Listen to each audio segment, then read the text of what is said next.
Donc dans cette partie de cours, on va parler d'un autre type de chiffrement qui s'appelle le DTE ou le chiffrement transparent des données. Donc on va expliquer d'abord comment ça fonctionne le principe et par la suite, dans la deuxième partie du cours, on va appliquer ça dans un petit démo qu'on va voir ensemble. Exactement ce qui implique le chiffrement au repos. Le chiffrement au repos ne chiffre pas les données au niveau de la table de données ou de la colonne.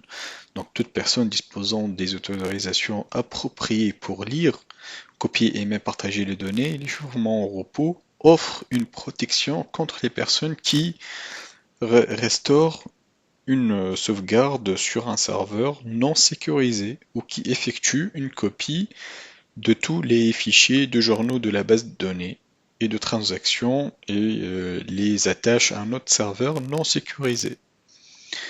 Donc, ce qu'on appelle le DTDE, donc le chiffrement transparent des données de Microsoft SQL Server, donc c'est lui qui chiffre toutes les données au sein d'une base de données.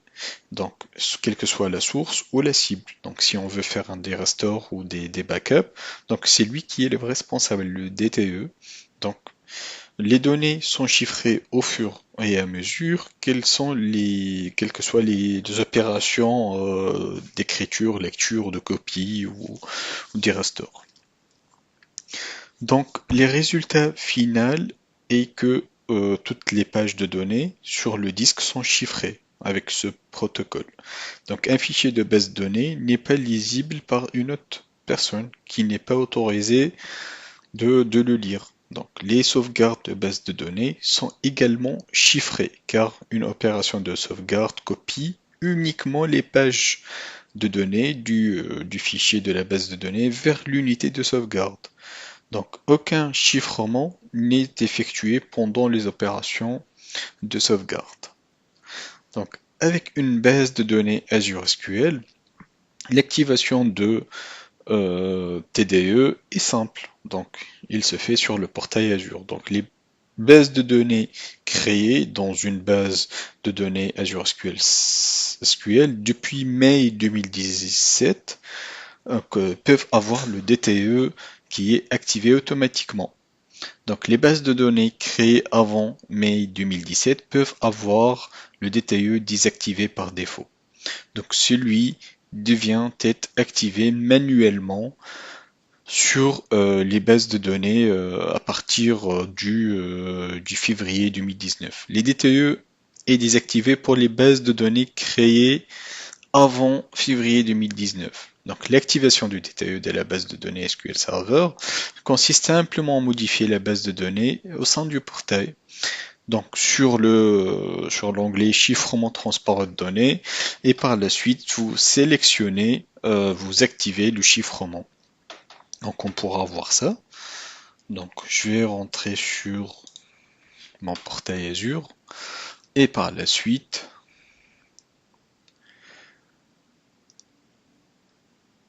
transparent data et là dans le transparent data encryption your database backup and log without any change to your application.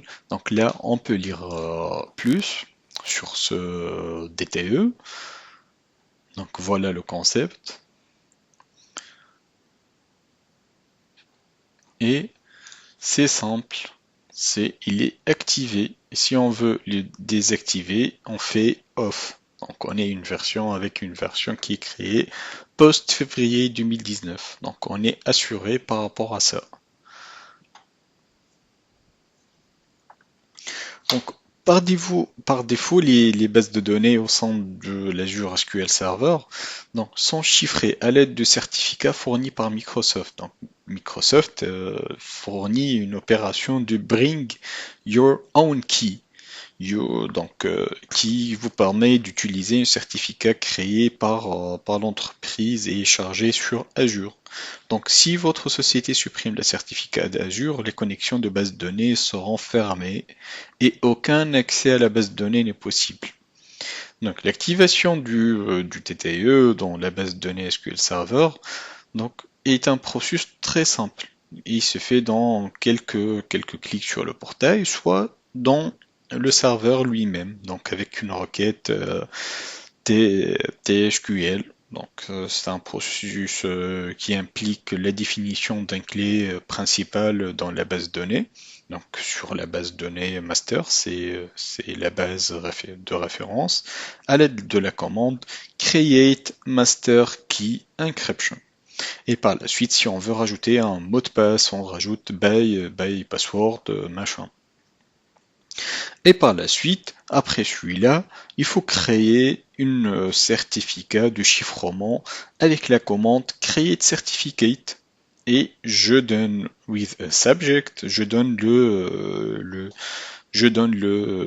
la certificat, le clé de certification de chiffrement. Donc la base de données est ensuite créée à partir de TDE.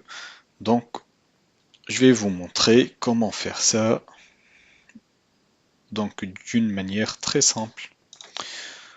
Je vais rentrer dans ma base de données et un nouveau script.